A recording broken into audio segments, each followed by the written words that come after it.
هاليلويا كورن እግዚአብሔር አምላክና ይሁን ኢየሱስ ክርስቶስ ለዘላለም ጎይታዩ በህይወት ዘምብረና ዘዓውረና ለዘላለም ድማ ንኽብሩ ጸዋዕና አምላክ ዓብዩ ስሙ ይባረክ ኣብ ገለ ዘይብሉ ምድራን ተንጢሉ በህይወት ዘምብረና ዘሎ ከካብት ዝነበርና ዓዘቕታውፂው በህይወት ነበሩ ይሉ በህይወት ዘምብረና ዘሎ አምላክና ዓብዩ ስሙ ይባረክ ንስሙ ክብር ክንቢና ነዛዓባ አምላክ ጃስ መንነትና መን ይነሩ Hallelujah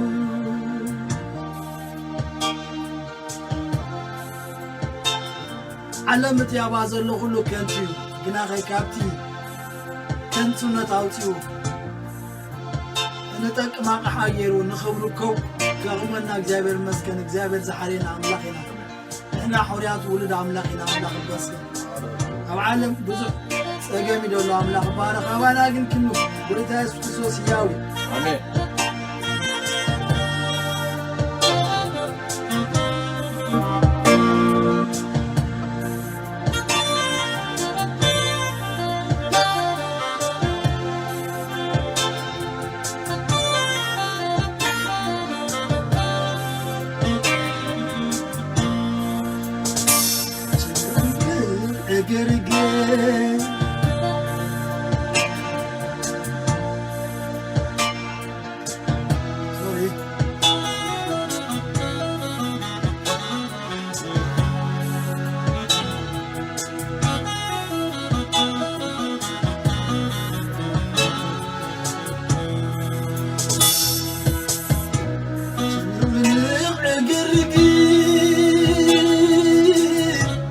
أو عالم زرقة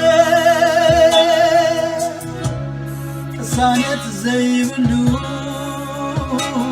علنا زعرة جنا موت غرقة موجات عاطفة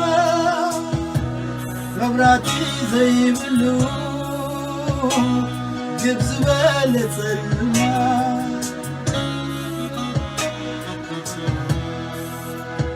هاي كنتو نتكنتو هاي مدرينا قرا تولد تعبي تعرف تموت زي يسوس نبرة صغيو مكرا نزل عالم فردي تعسايو كسرا تميلك نبري تمليك أباها يسوس عليك نبري لحيرك أباها كميلك نبر تبليك بخايف أبيك نبر رحيلك بخايف عيد الليل عيد الليل عيد الليل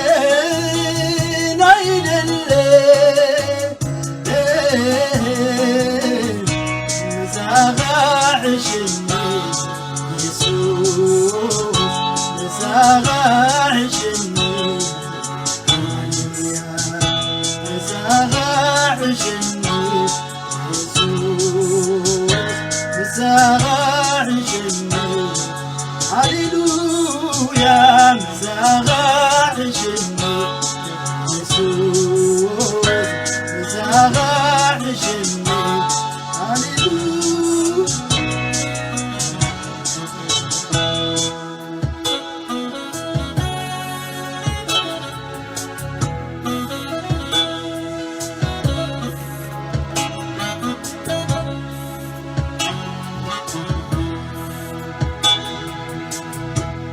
نغنق اقرقين او عالم زرقة كسانت زي بلو علنا زعر دنا موت غرقا مودات عاطفة موراتي زي بلو مودات عاطفة زي كاها نبرة صغيو مكرة نزل عالم بردي تعسايو كسرة جميلك نبري تبالي بواها يسوع عليك نبري غيرك بواها جميلك نبري تبالي بواها يسوع عليك نبري غيرك بواها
مرمات سبيبو يوت مكرو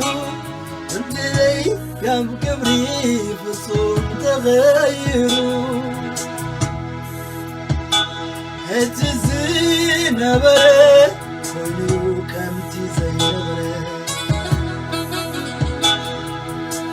مرمات عدمو يوت مكرو وردتين عبكبري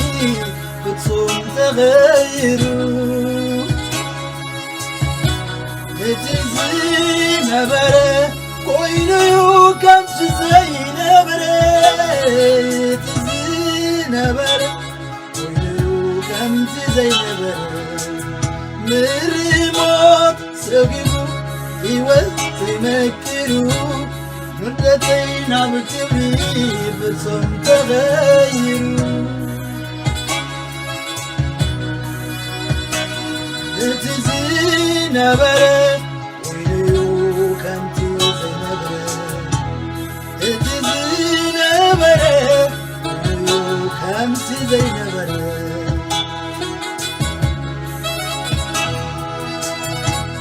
رغم بركو نبغاغرب كني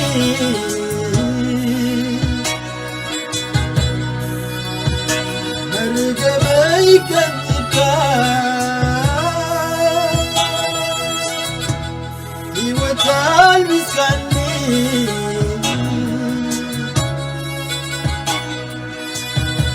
الرغمين بركو نبغاغرب كني مرقبي وزيركا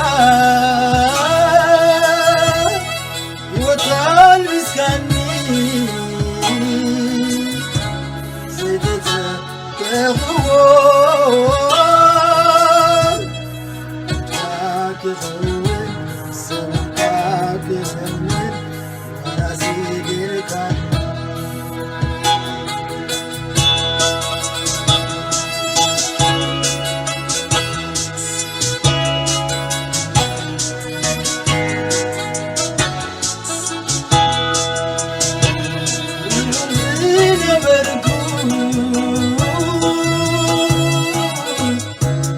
نبغى لبني مرقبي وزيدك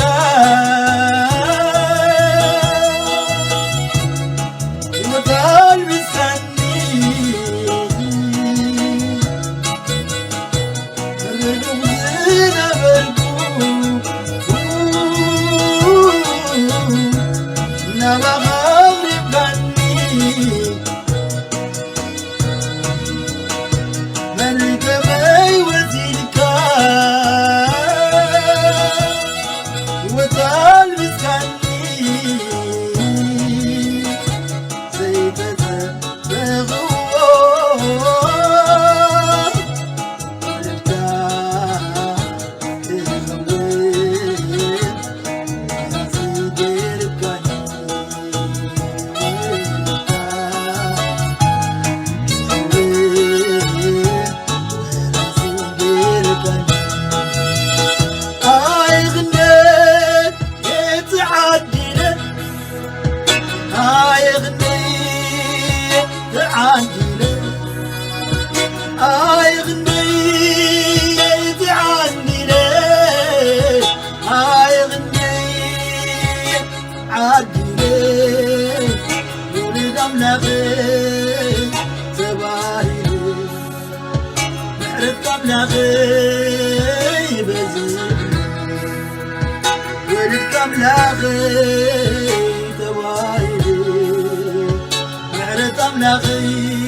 زلالماوي نجوس قطيب كازيت بزلالم سفكر حسام سفكر كازيت قدم يا واملاخ هاليلويا هاي غني عادلي هاي غني عادلي هاي غني عادلي هاي غني عادلي محرس كاملخي بزيحولي محرس كاملخي محرس كاملخي بزيحولي محرس كاملخي بزيحولي مرموت سوقيبو يود تمكره وردتي قلبيتو تاريخ تقبره نبر يا نبر كروانتي نبر نبر يا نبر سوي نتيز نبر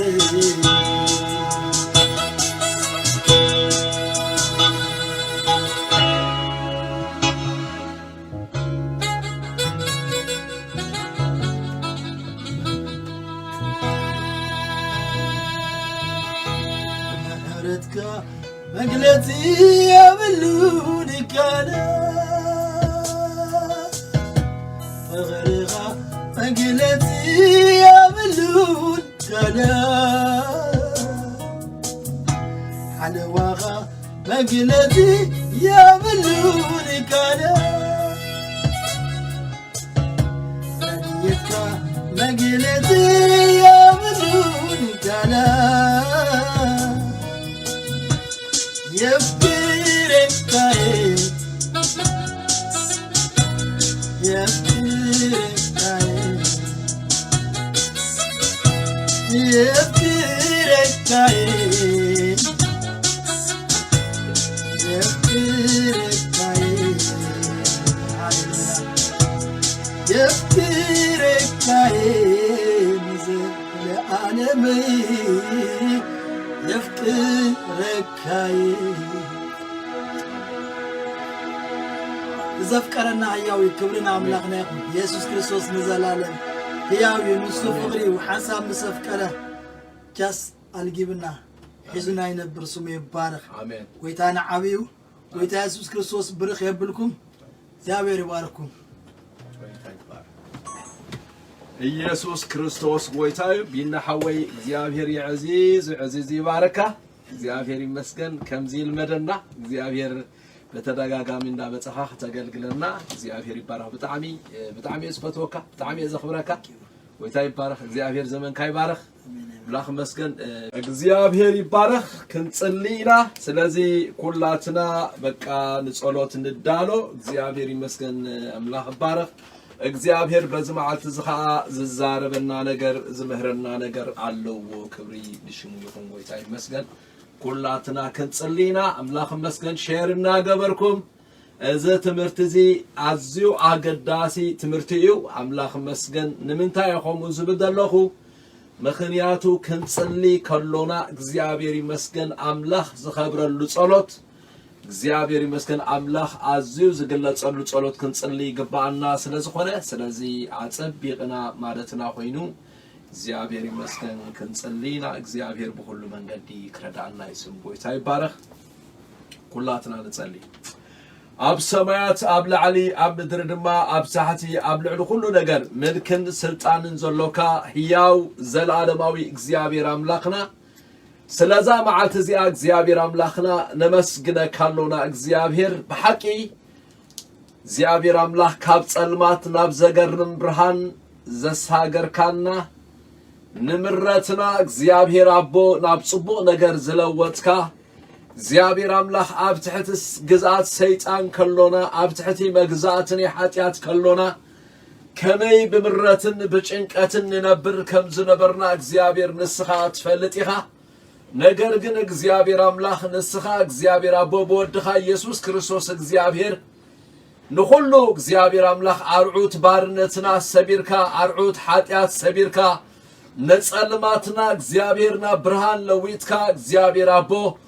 ወአምላክ አብ ሕቁፍኻ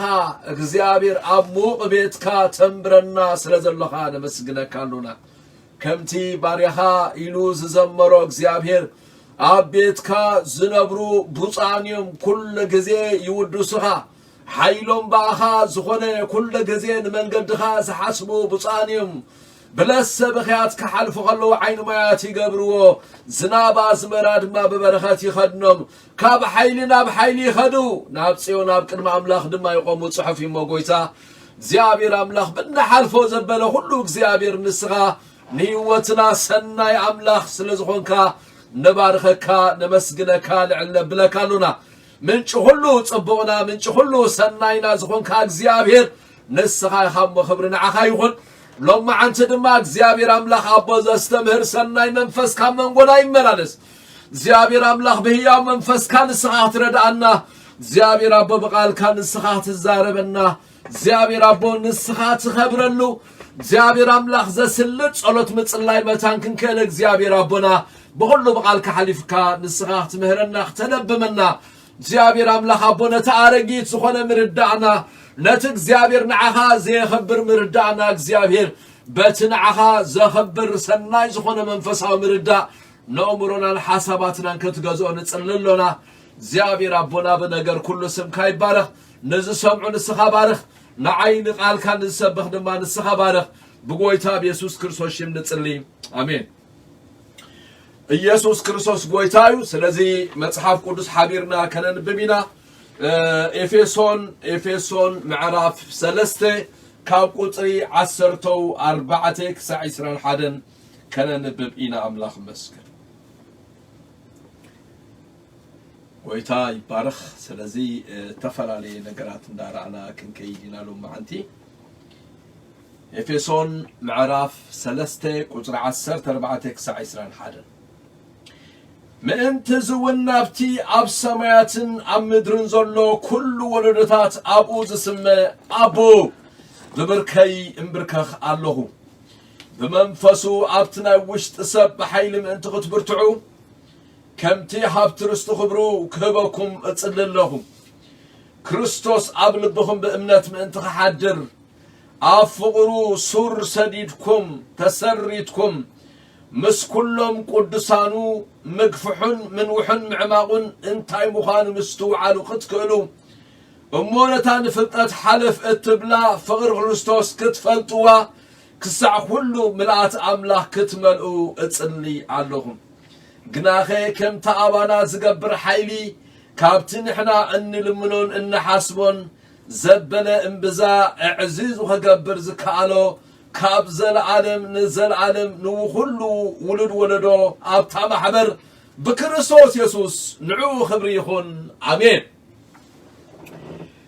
يسوس كريستوس غويتايو سلازي امبار تايو ابزردانا ابزي سالساي تمرتنا لو معنتي ابز حلفه صلوت حواريا باولوس نسب افيسون اب معرف حده كاب قطر 15 تزلو كسا 10 9 خبابي زلو أبز حلفة عربي تماهرنا نيرنا لو ما عندي كلا أي كفال صلوت باولوس نسب إفيسون إنا كنرئي زيابير مسكن كم توي زخونانا زيابير مسكن أبسايلو من انتزي نابتي أب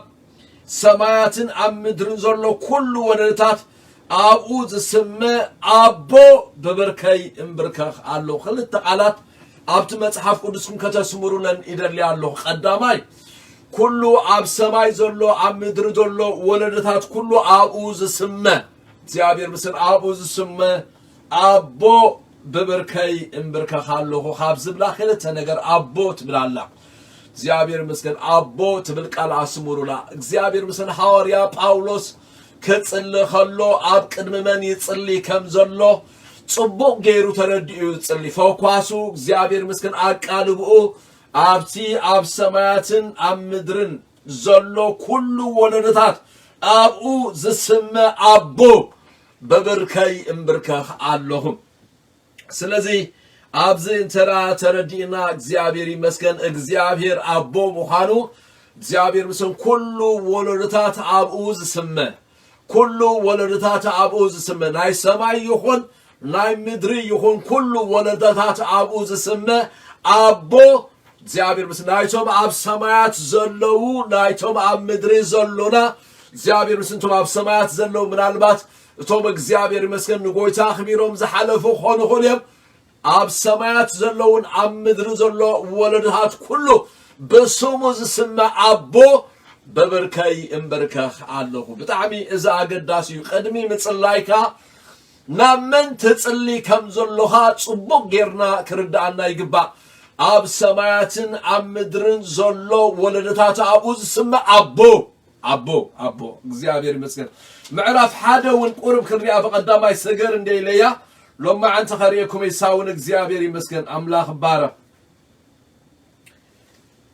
ታይሉ ስለዚህ አነ ነታ በጎይታና ኢየሱስ ክርስቶስ አባኻትኩም ዘላ እምን ንኹሎም ቅዱሳን ዘለኩም ፈርም ሰማዕኩም በጸሎተይ እናዘከርኩም ከበርኩ ስለኹም መስግናለሁ ሰለ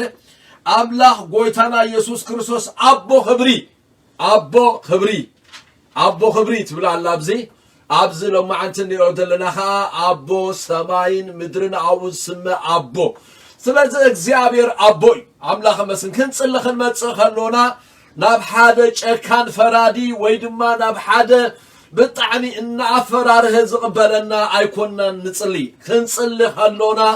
ናብ ሰማያዊ አቦና ኢና ንመጽእ አምላኽ መስን ስለዚህ ምናልባት እግዚአብሔር ይመስገን ናይ አቦነት ነገር ደይርዳእኩም ተኾይና አይርዳእን ነገር ግን ኩላትና ብስጋ አቦታት ኣለውና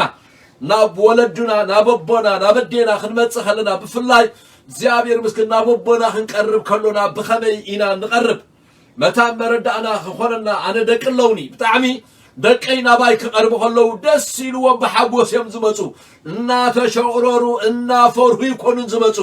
አነ አቦኦም ከም ዝኾንኩ ከም ዝሓልየሎም አነ አቦኦም ከም ዝኾንኩ ከም ዝሓስበሎም አነ አቦኦም ከም ዝኾንኩ ከም ዝድንግጸሎም ስለዝርድኡ ብሓጎስ እዮም ናባይ ዝመጹ እምበር እናፈርሁ እናተሸቅረሩ ብጣዕሚ ብምንቅጥቃጥ ኣይኮኑን ዝመጹ አምላኽ መስገን ጎይታና ኢየሱስ ክርስቶስ ክምህር ከሎ ከምዚ ኢልኩም ጸልዩ ምስ በለ አብ ሰማይ ትነብር አቦና አምላኽ መስገን ሃሌሉያ አብ ሰማይ ትነብር አቦና ማንም ሰብ ክጽሊ አብ ቅድመ እግዚአብሔር አብ ዝቀርበሉ እዋን እግዚአብሔር ምስን ኩሉ አብ ሰማይ ዘሎ አብ ምድሪ ዘሎ ወለደታት አብኡ ዝስመ አቦ እግዚአብሔር ምስን ናብ አቦ ዝቀርብ ናብ ሰማያዊ አቦ አብ ሰማያዊ አቦ ዓቢ ዝኾነ አቦ ንጉስ ነገሳ ዝኾነ አቦ ኩሉ ነገር ዝግዝኦ አቦ አምላኽ መስገን ምንም ነገር ዘይጨንቆ አቦ ምንም ነገር ዘይሓጽሮ አቦ አምላኽ መስገን ሃሌሉያ እግዚአብሔር ይመስገን መብዛሕቱ ጊዜ አነ ከምናይ ነዊሕ እዋን ናይ ጸሎት ተመክሮ ወይ ድማ ብሕብረት ጸሎት ርእየለኹ ብዙሓት ሰባት ናብ ቦታ ጸሎት ክመጹ ከለው ብርግጽ ናብ አምላኽ ከም ዝመጹ ናብ አቦ ከም ዝመጹ ኮይኖም ኣይኮኑን ዝቐርቡ ብጣዕሚ ብፍርሃት በጭንቀት በቃምሻሎ በመንቅጥቃጥ በብዙሕ ነገር ይመጹ ነገር ግን ከም ይኮነን እግዚአብሔር ንዓና አቦና እዩ ሰማያዊ አቦና እዩ ካብ ምድራዊ አቦና ዝበለጸ ካብ ምድራዊ አቦና ዝሓሸ ካብ ምድራዊ አቦና ብጣዕሚ እግዚአብሔር ምስል ሚተ ጊዜ ዝሓሸ መጽሐፍ ቅዱስ በተደጋጋሚ ይዛረበና እግዚአብሔር ንዓና ሰማያዊ አቦና አምላኽ መስገን ጎይታና ኢየሱስ ክርስቶስ ታይሉ አብ ሰማይ ትነብር አቦና ኢልኩም ጸልዩ እግዚአብሔር ምስን አብ ሰማይ ዘሎ አቦና ኩሉ ነገር ዝግዝኦ አቦና ንሁሉ ነገር አብ ትሕቲኡ ዝመለኸ አቦና ሀብታም ዝኾነ አቦና እግዚአብሔር ይመስገን ሃሌሉያ ምንም ነገር ዘይሓጽሮ ምንም ነገር ዘይጨንቆ አቦና ከምዛ አቀዲመ ዝነገርኩም ጎይታ ኢየሱስ እንደገና ማቴዎስ 7 ምዕራፍ እግዚአብሔር ምስል ማቴዎስ 7 ምዕራፍ ከምዚሉ ጎይታ ይመስገን ሃሌሉያ ካብ ቁጥር 7 ተዳሪና እግዚአብሔር ይመስገን ዝለመነ ይቅበል ዝደለየ ይረክብ ማዕጾ ኳዕኳሕ ዘበለውን ይኽፈተሉ ምስበለ ካባኻትኩም ከአይና ያቦይ ወዱ እንጌራን ተለመኖ እምንዝቦ ወይስ ዓሳን ተለመኖ እንቅርቢ ዝቦ ምስበለ ንስኻትኩም እኳ ኩፋት ክነስኹም ንደቁም ጽቡቕ ህያብ መሃብ ካፈለትኩም እቲ ኣብ ሰማይ ዘሎ ኣቦኹም ግዳ ንዝልምንዎ ክንደይ ኣብዝሕዩ ሰናይ ነገር ዘሂቦም ክንደይ አብዚሑ ጽቡቕ ነገር ዘሂቦም ክንደይ አብዚሑ መንፈስ ቅዱስ ዘሂቦም ይብለና አምላኽ መስገን ስለዚህ አብዛ ቀዳሜት ነጥብና እግዚአብሔር ምስል ጽቡቕ ጌርና ከነስምረላ ዝደሊ ሓንቲ ዓባይ ነጥብላ ከንጽልኸሎና ናብቲ ሰማያዊ አቦና ኢና ንጽሊ አምላኽ መስገን ሃሌሉያ ብጣዕሚ እግዚአብሔር ይመስገን ምድራዊ አቦታትና ምስት ሰማያዊ አቦና ክወዳደሩ ኸለው ሰማይ ካብ ምድሪ ከም ዝልዕል እግዚአብሔር ይመስገን ኮሚዩ እግዚአብሔር ምስፍርልዩ ስለዚህ ንስኻትኩም እኳ ኩፋኣት ክነስኹም እግዚአብሔር ምስል በጣም ምድራዊ አቦታትና በጣም ነድንቆሚና ይሓሊሉናዮም ይድንጉጹልናዮም ይገብሩልናዮም ነገር ግን ሰማያዊ አቦና ከነወዳድሮም ከለና ግና ምንም መወዳደር ዝበሃል የብሎም ስለዚህ እግዚአብሔር ይባረክ አምላኽ ክንቆርቦ ከለና ጳውሎስ ታይዝም ደሎ ናብቲ አብ ሰማያትን አብ ምድርን ኩሉ ወለደታታው ዝምብርከ ወለዶ ዝብኡ ዝስመ አቦ እምብርከ ሃለኹ አምላኽ መስገን ስለዚህ ኢየሱስ ጎይታ ደስ እናበለኩም ክጽሊ ኸለኹሲ ክጽሊ ከለኹም እግዚአብሔር ይመስገን ቅድሚ ዝኾነ ነገር ድኻምኩም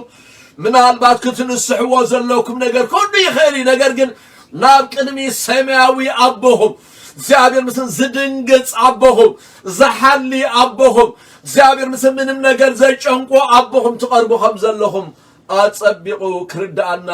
ይግባይ ማለት ጎይታ ይመስገን ሃሌሉያ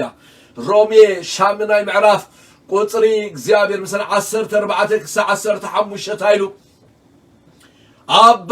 አቦ ኢልና ንጽዋዓሉ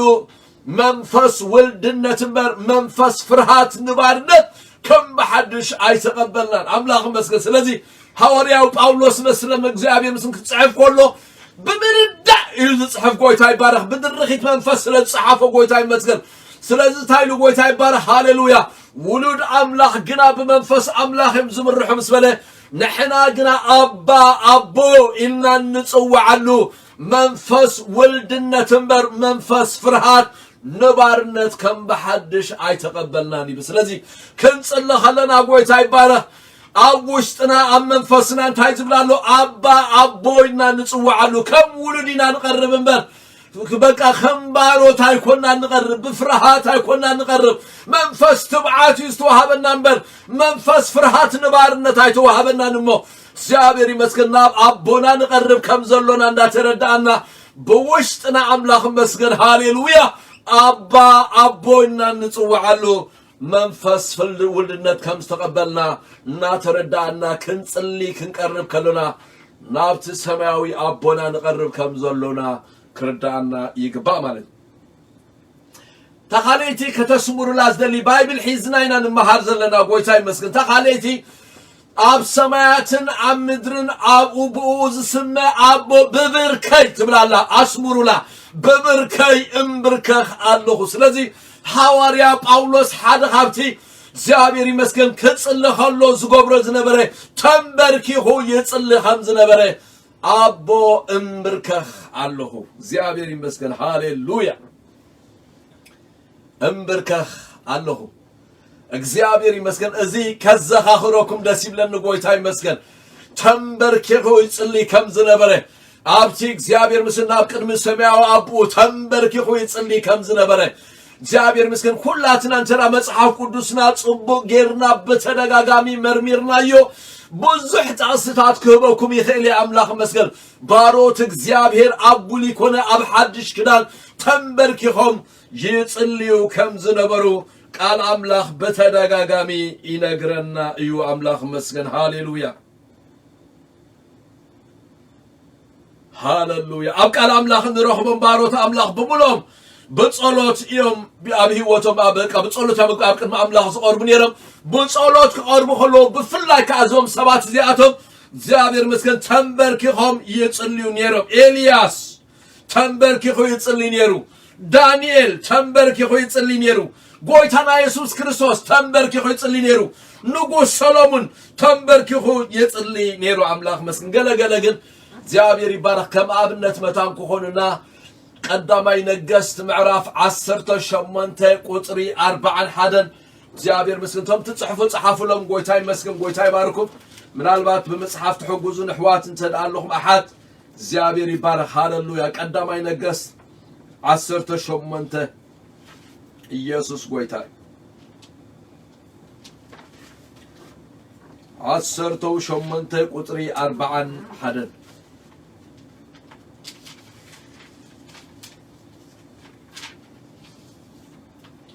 ኤልያስ ካን አካብ ደሃይ ብርቱዕ ዝናብ አለሞ ደይብ ካብላ አንስተን ቦሎ ሽዑ አካብ ክበልዕን ክሰትን ደየበ ኤልያስ ድማ አብርስ ቀርሜሌዎስ ደየበ ናብ ምድሪ ሰጊዱ ኸዓ ገጹ አመንጎ አብራሁ ገበረ ነትግልዮ ድማ ደይብካ ናብ ባሕሪ አማዕዱ ቦሎ ናበለ እግዚአብሔር ይመስገን ብጣዕሚ ኤልያስ አብዝ ምዕራፍ ዝንተላሪና ዝናብ ክዘንብ ተንበርኪሁ እግዚአብሔር ይመስገን ከርኡሱ አመንጎ ክልተ ብራኹ ገይሩ ተንበርኪሁ ይጽልይ ከምዝ ነበረ ምክንያቱ ሁላትና ከም ንፈልጦ 3 ዓመትን 6 ወርሕን ዝኸውን ዝናብ ዝበሃል ኣይዘነበን ነይሩ ሕጂ ግና ደሃይ ብርቱዕ ዝናብ ኣሎሞ ኢሉ ጌታ ይመስገን ተንበርኪሁ ክጽልይ ከሎ ንሪኦ ዝናብ ክዘንብ ሽዑነት ግልዩ ኸይድካ ማዕዲልዎ ገለ እኳ የልቦን ኢልዎ ነገር ግን 7 ግዜ ተመላለስ ኢልዎ ኤልያስ ግና ገና ተንበርኪሁ ይጽልይ ከምዝ ነበረ ቃል አምላክ ይነግረና ስለዚህ ሓደ ነገር ክንመሃር ኢለ ዳንኤል 6 ቁጥር 10 ተኻንተላሪና ዳንኤል እትሕጊ ከም ተጻሐፈ ምስ ፈለጠ ናብ ቤቱ ኸደ ቤቱ ድማ መሳኹትን ኢየሩሳሌም ገጹ ኸፊቱ ድማ ከም ቀደሙ ተንበርኪሁ ድማ ጸለየ ይብለና አምላክ መስገን ስለዚህ ዳንኤል ውን ተንበርኪሁን መዓልቲ 3 ጊዜ ይጽልይ ከምዝ ነበረ ቃል አምላክ ይነግረና አሞዳታ እትኔ ሐዲሽ ክዳን ዋና መምህርናን ጎይታናን ዝኾነ ጎይታናን መድኃኒናን ኢየሱስ ክርስቶስ ኩል ጊዜ ኣብ ጌተ ሰማኔ ተንበርኪሁ ድማ አቦ ፍቃድ ካምበር ፍቃደይ አይሁንና በለ በተዳጋጋሚ ይጽልይ ከምዝ ነበረ ኖቶም ሰባታ ሰናቢቱ ብሕት ናብ ዝበለ ኸረን ደየበ ተንበርኪሁ ድማ ይጽልይ ነበረ ይብለና አምላክ መስገን ስለዚህ ሐዋርያ ጳውሎስ እምባር ናብቲ ኣብ ሰማያትን ምድርን አብኡ ስም አቦ ብብርከይ ይምብርከህ አለሁ እግዚአብሔር ናይ መንብርከህ መንፈስ ይሃበና እግዚአብሔር ይመስገን አምላክ መስገን በጣዕሚ እዚያ ጽድቅና ኸነቅልበሉ ይግባአና እግዚአብሔር መስገን ተንበርኪኽና ኸንጽልይ አለና ጎይታ ይመስገን ተንበርኪኽና ምክንያቱ ሕጂ ሓደ ነገር ክነግረኩም ደስ ይብለን እቶም ብፍላይ እግዚአብሔር መስገን ስጋው ጽዕና ዘሉና ክንብርከህ ምንም ጸገም ዘይብልና ተንበርኪኽና ንኽንጽልይ እግዚአብሔር መስገን ጉልበትና ወይ ድማ አብራኽና ዘይሕምመና ሰባት ተንበርኪኽና ኸንጽልይ አለና ምክንያቱ ባሮት እግዚአብሔር ንአምላክ ሰባት ኩሎም ሐዋርያት ተኾነ ተንበርኪኾም ዝጽልይ ነይሮ ኢየሱስ ክርስቶስ ተኾነ ተንበርኪኹ ዝጽልይ ነይሩ ኩሎም ቅዱሳን ንአምላክ ሰባት ተንበርኪኾም ዝጽልይ ነይሮ አምላክ መስገን ስለዚህ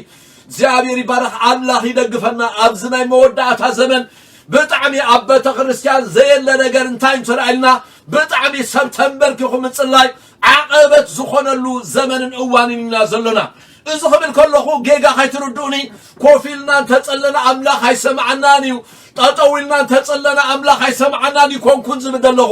ነገር ግን ዋይከ ኸምት መጽሐፍ ቅዱስ ዝብሎ ተንበርኪኽና እግዚአብሔር ይመስገን ሃሌሉያ በርከኽ ኢለኒ ወልዳ ካብ ኩሉ ጻዕርን ድማ ያዕርፋ ዝብል ጽሑፍ ስለዘሎ ኢዮብ 39 እግዚአብሔር መስገን ሃሌሉያ በርከኽ ከዘይንብል ሃሌሉያ ጾርና ኩላትና እግዚአብሔር ምስል ናይ ህይወትና ጾር ናይ ቤትና ጾር ናይ ህዝብ ናይ ደቅና ጾር ናይ ሃገርና ጾር ናይ ህዝብና ጾር ሒዝና ኸይ ብርከኽ ከዘይንብል ምናልባት በጣዕሚ ኣብዚ ዘለናዮ ምዕራባዊ ሃገር መብዛሕቱ ጊዜ በጣዕሚ ተኣዝዩ ዝኸብዶም ነገር እንታይ ተራእልኩምኒ ነዊሕ ሰዓታት ተንበርኪኾም ክጽልዩ ኣይክእልን እዮም ምክንያቱ ኣይተለማመድዎን ምክንያቱ መንፈሳዊ ነገር ምን ልምማድ ቅዱሳን ሃሌሉያ መንፈሳዊ ነገር ምን ልምማድ እግዚአብሔር ስሙ ይባረክ ሃሌሉያ ኢየሱስ ክርስቶስ ድማነቶም ሰባት አሰናቢቱ ከም ልማዱ ናብ ከረን ደብረ ዘይት ኸደ ከም ልማዱ ናብ ከረን በቃ ናብ ከረን እንደገና ጌተ ሰማኒ ኸደ ከም ልማዱ ዳንኤል ድማ ከም ልማዱ ንመዓልቲ 3 ጊዜ ተንበርኪኹ ይጽልይ ነበረ ምክንያቱ መንፈሳዊ ነገር ምን ልምማድ ይሓትት እዩ ጎይታ ይመስገን ስለዚህ بتعم حدا نجر كنجركم ناي من بركة خيوتكم እግዚአብሔር ምስክን አይነን ብርካ ህይወትኩም ዝተወሰነ ሰባት ላለኹም እግዚአብሔር ምስክን ከም ብርካ ጎይታ ጻጋ ሃበኒ ሃሌሉያ አመደቀሲ አፍርናሽ ካሁን ከምጽላይ ዘይኮነ በጣም ምሻሎ ተንበርኪ ካብ ቅድመ እግዚአብሔር መንፈስካ ነፍስኻ ስጋኻ እግዚአብሔር ይመስገን ሃሌሉያ በመንፈስን በሐቅን እግዚአብሔር መስገን አብቅን ዙፋን እግዚአብሔር ከትምርካ እዚህ ካብ እግዚአብሔር ጻጋ የለ ጎይታ ይመስገን ሃሌሉያ كلهم باروت أملاخ تنبرك خميس اللي إزرا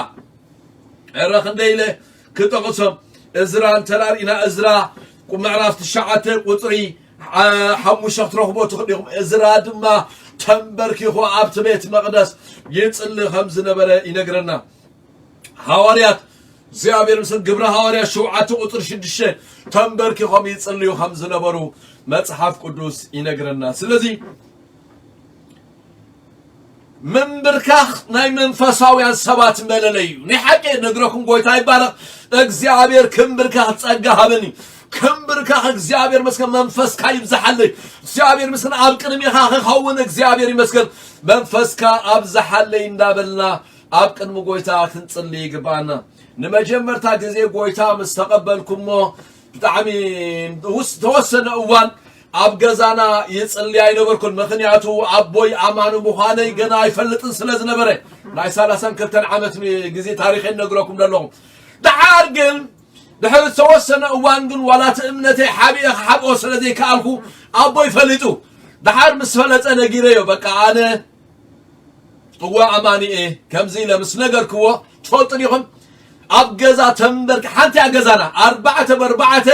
بازز دو قوس سماتالو أبوي بزدك يسلو حواتي بزدك يسمالو أبتا أقر عرا تنبركي خاصلي زنبيرا شو أبوي تايلوني وحجسك حدش إمنا تامسيها انتاي لايها تنبركي كخامس الله ليت جنبير كايلوني قويتانا يسوس كريستوس نوغو تنبركي خوي تصلي مشات تنبركي خوي تصلي مسبركو كاوني نو تزاري بنا يفلطن تنبركي خدما مصلاي غنا عشل كله قويتاي مسكن تنبركي كامصلاي دما تماهيره لومي እግዚአብሔር ይመስገን ሓደ ነገር ክነግረኩም ደስ ይብለኒ እግዚአብሔር መስገን እዚ የዘኻኽረኩም የዘለኹ የንቀሓኩም የዘለኹ ጎይታ ይመስገን ናይ ጽዕና ጸገም ተዘይብልኩም ተንበርኪኩም ክጽልዩ ኣለኩም ጎይታ ይመስገን ምክንያቱ ተንበርኪኽና ቅድመ እግዚአብሔር ክንብርከ ኸሉና ካብ እግዚአብሔር ንቕበሎ ጸጋሎ ካብ እግዚአብሔር ንቕበሎ ኃይልሎ ጎይታ ይመስገን ስለዚህ ኣብ ሰማያትን ኣብ ምድርን ኣብኡ ዝስመ አቦ ብብርከይ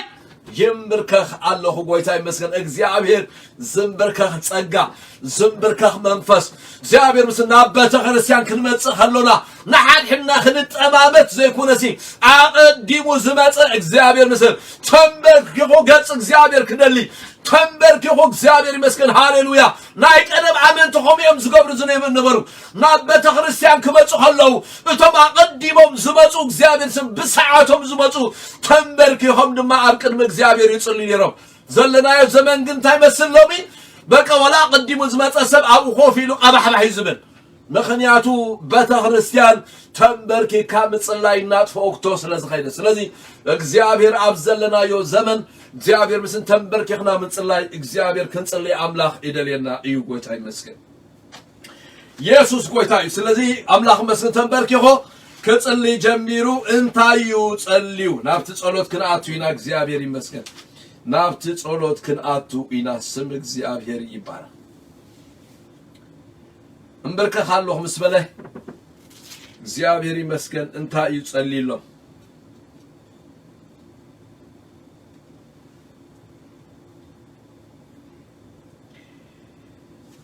هاللويا كم تبز حلفي أبتقدماي تمرتنا ناي باولوس صلوت كله أذكرهم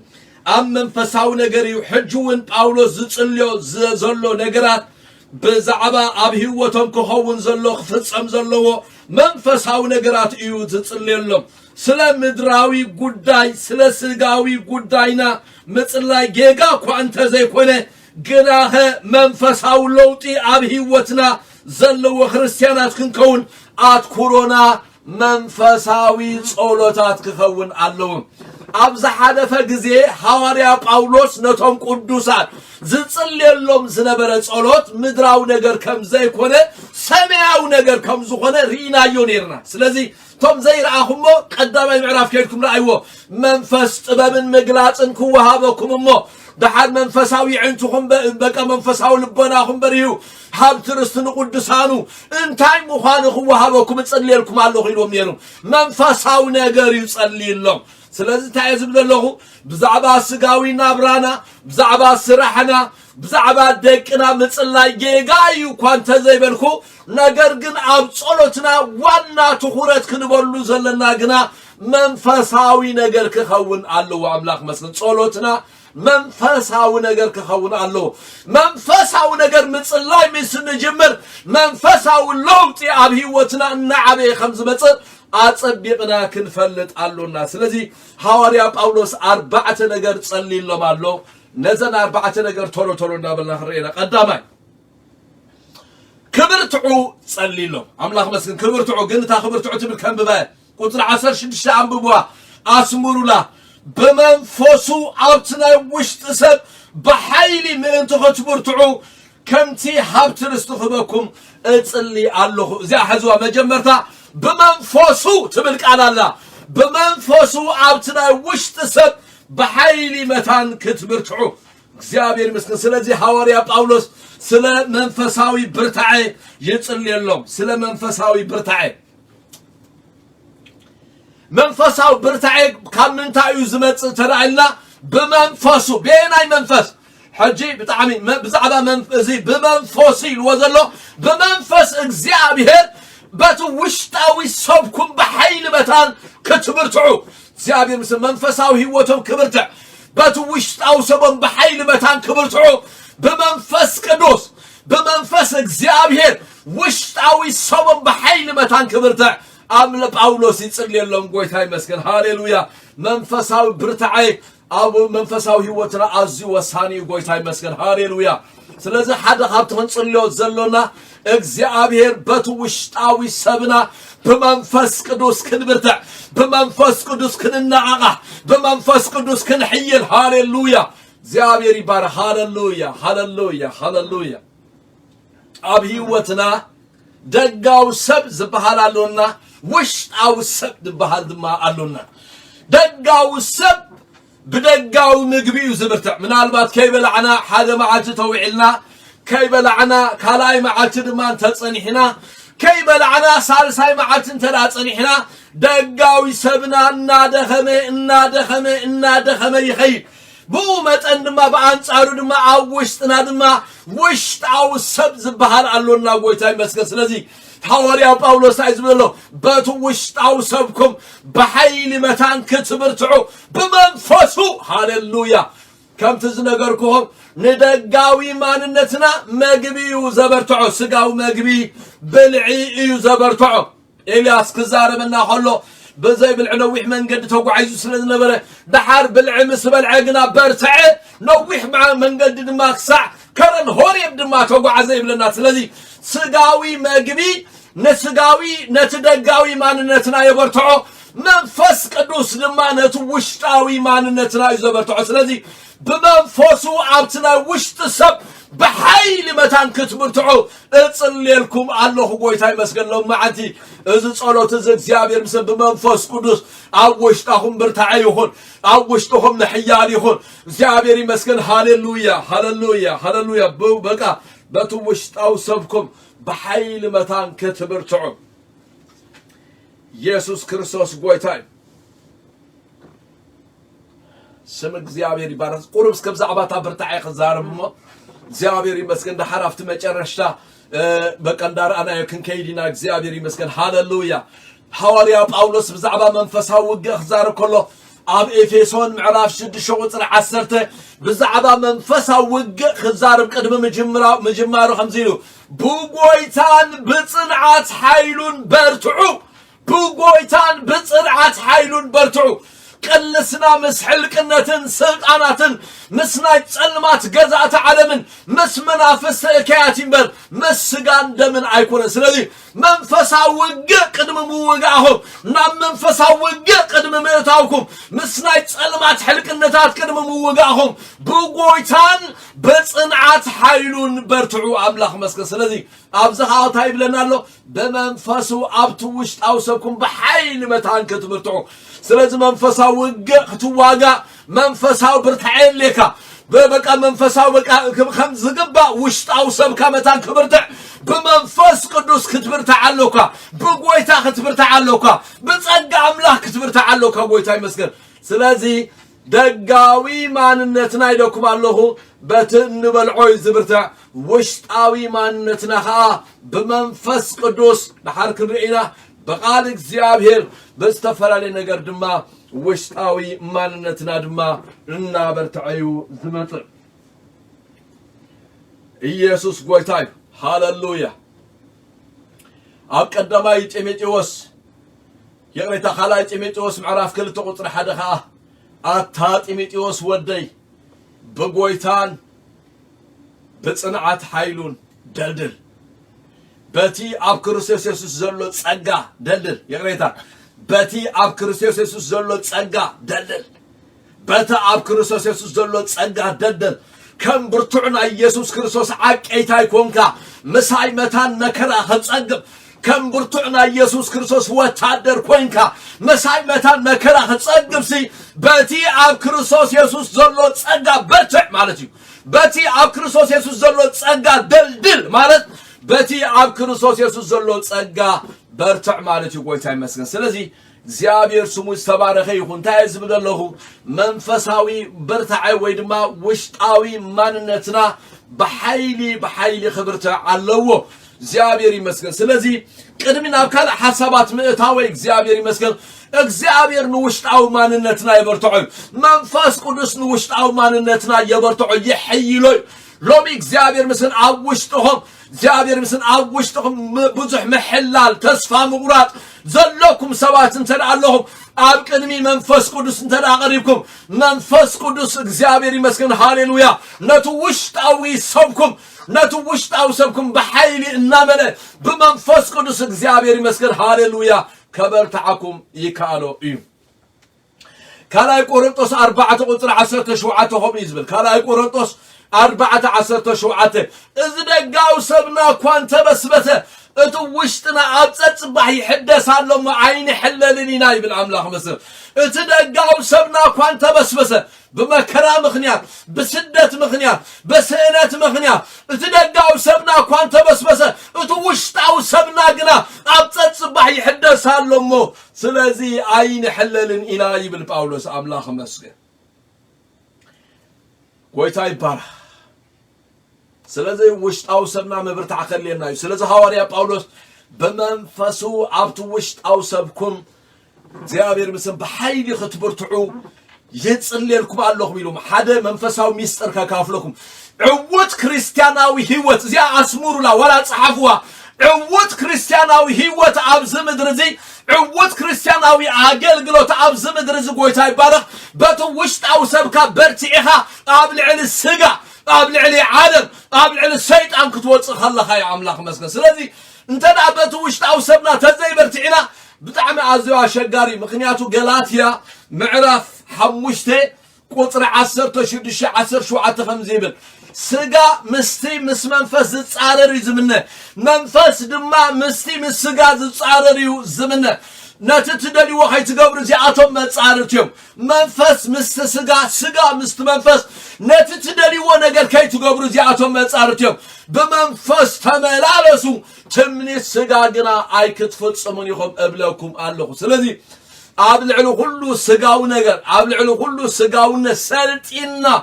አብ ልዕሉ ስጋውነት እግዚአብሔር ምስን በርቲዕና ንሁሉ ስጋውነት ተቆጻጺርና መንፈሳውያን ሰባት ኮይና ክንመላለስ በቱ ውሽጣው ሰብና በኃይል ክንበርታዓለና አምላኽ መስገን ሃሌሉያ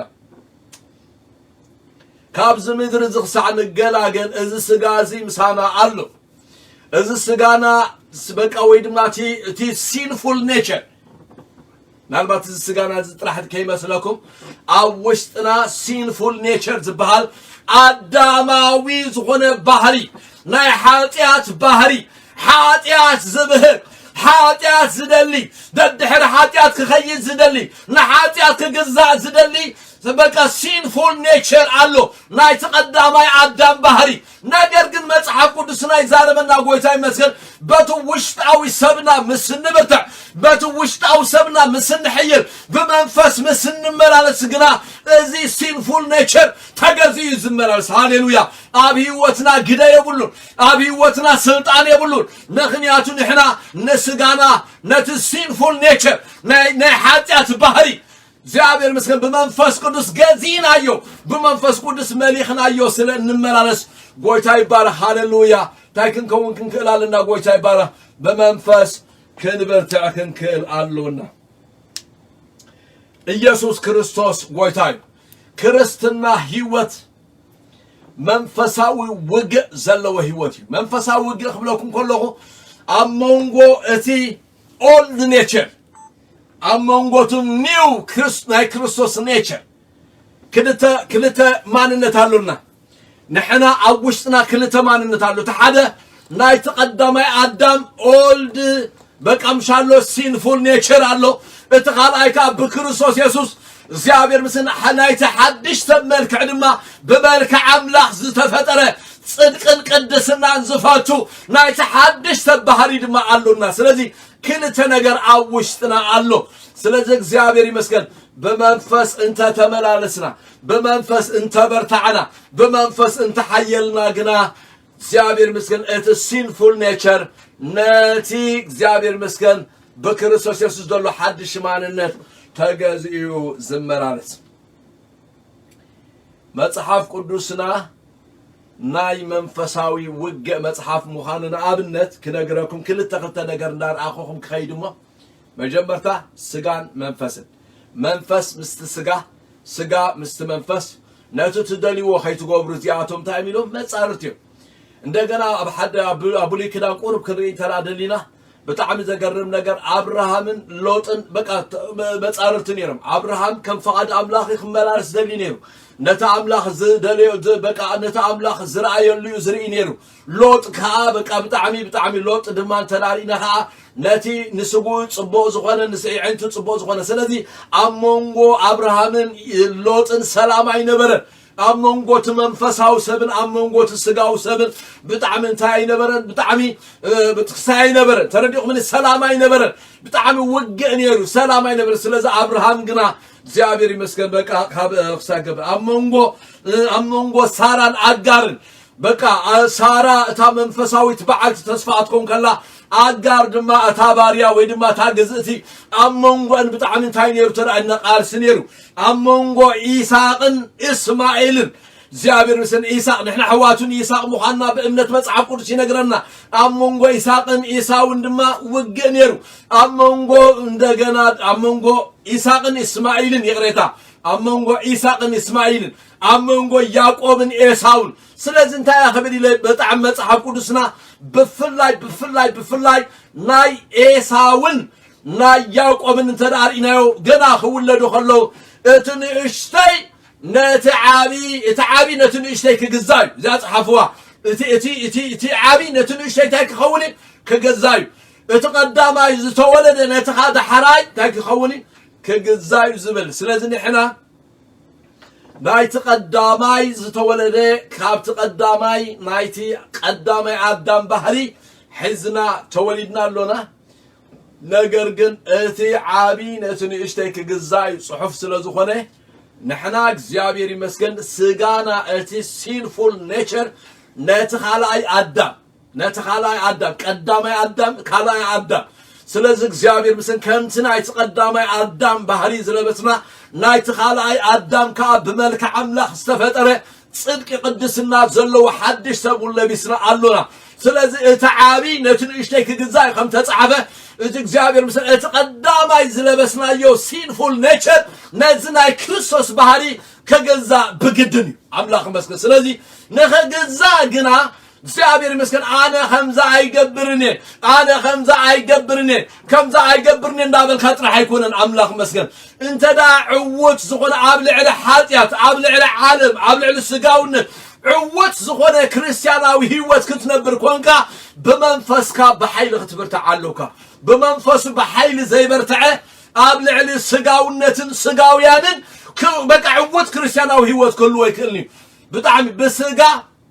ጴጥሮስ እኳ ኸም ኢሉ ጴጥሮስ ታይሉ ኩላቶም እኳ እንተ ሓደ ኣነ ኣይክሕደካን ኢሉ ግን ከብስጋ ስለዘይከኣል ኢሚዲየትሊ ፌል ክገብር ከሎ ንርኢ ድሓር ግን መንፈስ ቅዱስ ምስተመልአ በኃይለ ኣምላኽ ምስተመልአ እግዚአብሔር ምስን ኩሉ ነገር ቀሊል ኮይኑ ዋላ ንኽስቀልሲ እግዚአብሔር ምስን ኤቭሪቲንግ ኢዝ ሲምፕል ኮይኑሉ ጎይታ ይመስገን ስለዚ ናይ ክርስትና ህይወት ሚስጥር በቃ ኸምዚ ብምሕላን ጥራሕ ትነብሮ ይኮነን ምሕላን ጽቡቕ ኣብ ትንቢት ዳንኤል ሓለበ ዝብል ቃል ኣለና ነገር ግን ሓደ ነገር ክነግረኩም እግዚአብሔር ምስን ዕውት ክርስቲያናዊ ህይወት ክንነብረሉ እንኽእል በመንፈሱ ኣብቲ ውሽጣዊ ሰብኩም በኃይል መታን ክትብርትዑ ክርስቲያን እምበኣር በመንፈስ ቅዱስ ውሽጣዊ ሰቡ ተበርትዑ ስለዚ ውሽጣዊ ሰብና ክብርትዕ ኃይል ቃል አምላኽ የለና ኃይል ጸሎት የለና ኃይል መንፈስ ቅዱስ የለና አምላኽ መስገን ሃሌሉያ ዘሰለሰ ነገራት በመንፈሱ ኣብቲ ውሽጣዊ ሰብኩም ክትብርትዑ ዝብደሎ በመንፈሱ ኣብቲ ውሽጣዊ ሰብና ንኽንብርትዕ እንታይ የለና እንተራይና በመንፈስ ቅዱስ እግዚአብሔር ይመስገን ኩሉ ጊዜ መንፈስ ቅዱስ ክንምላእ ኣለና ተመሊአ እንዴ ዝበሃል ነገር የለን ኩሉ ጊዜ በመዝሙር ምስጋናን በመንፈሳዊ ቅኔ እናተቀነኹም እናዘመርኩም መንፈስ ይምላኹም ኤቭሪ ዴይ ሃሌሉያ تمالي بز تملاهو عاني بز تملاهو قدم 10 عمت بز تملاهو قدم 10 عمت بز تملاهو زي كونه every day hallelujah معالتاوي هيوتنا بمنفس قدس تملا هيوت بقال እግዚአብሔር تملا هيوت بصلوت تملا هيوت بلسان زصلي هيوت هاليلويا مخنياتو مصحف قدس ات بلسان زصلي رؤسو يحنጽ ይብለና هاليلويا كل ጊዜ ተዓጽኻ አምላኽ መስገን አብናይ ግልናይ ጸሎት ጊዜኻ አምላኽ መስገን ሃሌሉያ በመንፈስ ምጽላይ ተለማመድ በመንፈስ ምጽላይ ሃሌሉያ ወላ ምጽላይ ኃይል ተሳንካ ንምጽላይ አቅም ተሳንካ ሃሌሉያ በመንፈስ ምስትጽልይ ወሽጣው ሰብካ በኃይል ይብርታ አምላኽ መስገን ስለዚህ ሽዑ አብልዕሉ ሁሉ ፈተናታት ዕወት ክርስቲያናዊ ህይወት ክልወካ ይኽእል ስለዚህ ሐዋርያ ጳውሎስ በአርታይ ዝብደለው ጎይታ ይመስገን በመንፈሱ ኣብቱ ውሽጣው ሰብኩም በኃይል ክትብርትዑ እጽልየልኩም ኣለኹ ሓንቲ ኣብነት ኣብነታት ክልተን የአምላኽ ሰባት ዝሃቡን ክነግረኩም ቶሎይለ ናብ ካልእ ሓሳብ ክኸይድ እግዚአብሔር ይመስገን ሓደ ጊዜ ዶክተር ቢልሂግራም ዝበሃል የአምላኽ ሰብ ከምዚ ኢሉ ሓደ ሰብኣይ ክልተ ከልቢ ነይሩሞ እቲ ሓደ ጸሊም እቲ ሓደ ጻዕዳ ስለዚ ኣብ ሓደ ዕዳጋ ሒዝዎም ይኸይድ ነይሩ ነቶም ህዝቢ ኸ እንታይ ይብሎም ነይሩ ኣየናይ ይስዕር ወይ ከዓ ኣየናይ የሸንፍ ኢሉ በቃ ከምዚ በቃ አየናይ ስዕልና በለ ይወዳደር ወይ ካ ገንዘባት ሒዙ አየናይ ስዕርና በለ ይወዳደሩ ስለዚህ እቲ ትዋኖም ሓደ ጸሊም ነይሩ ወተኸልቢ ሓደ ጻዕዳይ ስለዚህ ትዋና ሓደ ጊዜ እቲ ጸሊም ይስዕር ይብል ድሓር የባእስዎ እቲ ጸሊም ካይ ስዕር ካል ማዓቲ መጽ ትዋና ጻዕዳ ይስዕር ይብል እቲ ጻዕዳ ካይ ስዕር ከምዘና ገበረ ንሓን ዝተወሰነ ጊዜ ምሰሸገሮ وقت مستر انتاي مسبلو اتمستر موداتو نغيرو تايلو مسلكم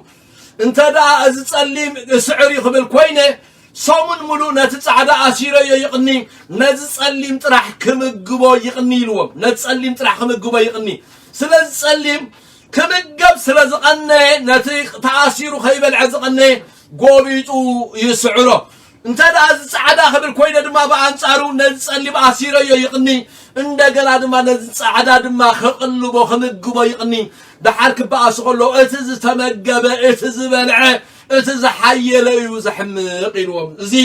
ناي منفساوي كونتات ميستري لدكتور بيهجرام እግዚአብሔር ስጋና ምስ መንፈስና ተጻራሪው መንፈስና እግዚአብሔር ዘኽብር ይዝደሊ መንፈስና እግዚአብሔር ደስ ደብል ይዝደሊ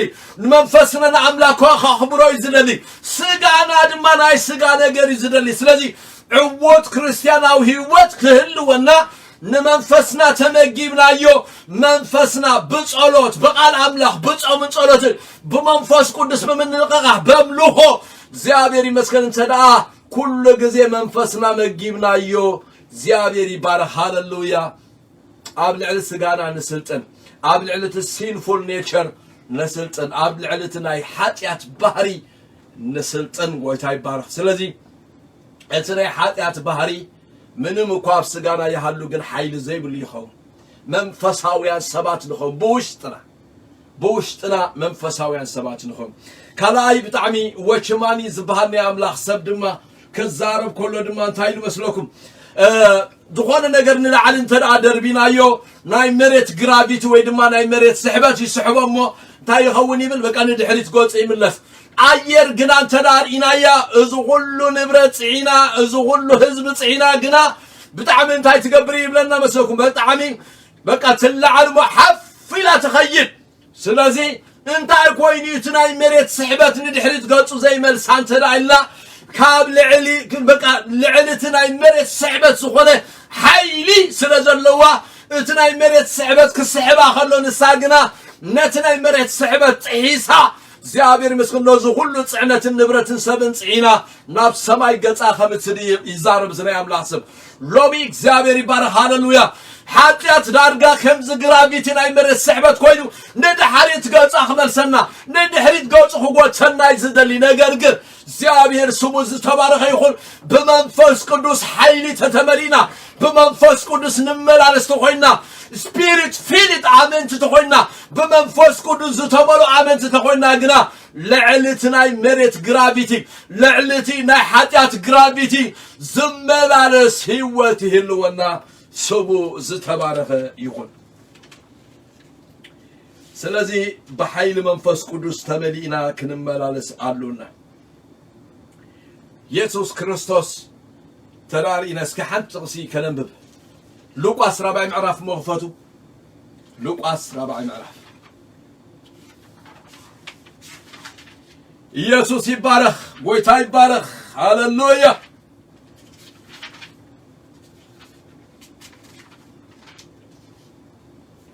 تقص حدا لوقاس 4 تقص حدا يسوع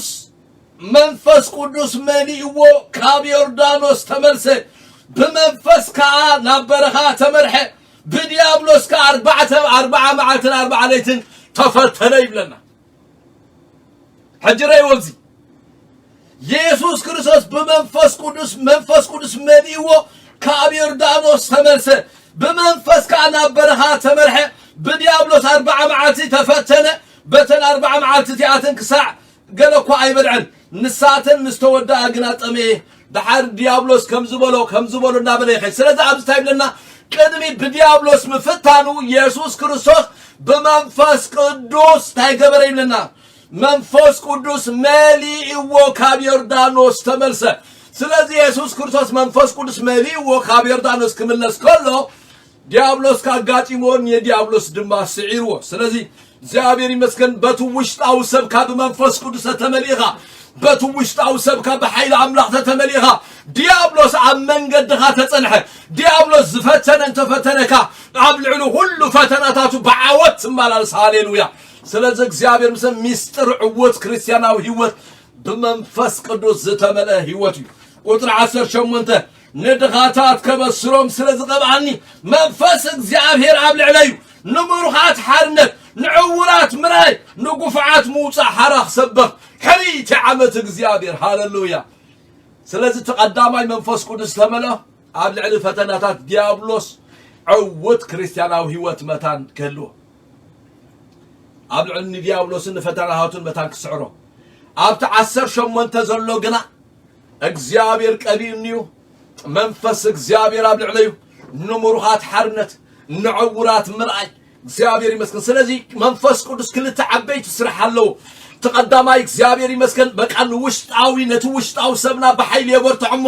አብ ልዕሉ ዝገጥመና ፈተናታትን መከራት بعوت كن مرالس يقبرنا عندنا دما كم تعتقص عسر شمونتين وذلوا لما عوت عاقل قلوت كنقلقل زتقبي عاقل قلوت نبوزحات حارة زوت عاقل قلوت نبوزحات ناتسنة زوت عاقل قلوت ناي وانجل حيلي أبهي وتنادما يهلو يسوس قويتاي سلازي زيابيري بارخ وشت أو سوبكم بحيلي ختملقو يتصلي لكم الله قدوسان سلازي قدامي نايلوم معانت عرستنا بمنفسو عبد وشت أو سبنا بحيلي كنبرتع ناي ورتن صلوتنا خونا له بمنفس كعبرتعني بمنفس كأحيلني بتوشت أو سبي زيابير مثلا بمنفس قدس كحيلنا بلنا كنصلي أملاخ إيدلنا يقويتاي مسكين أقبات زيدهم أبات إحدما سنكل كليدم يودكو إتوم نكزابير زصبي يقنا حيلهم كم نسري يحدث هاليلويا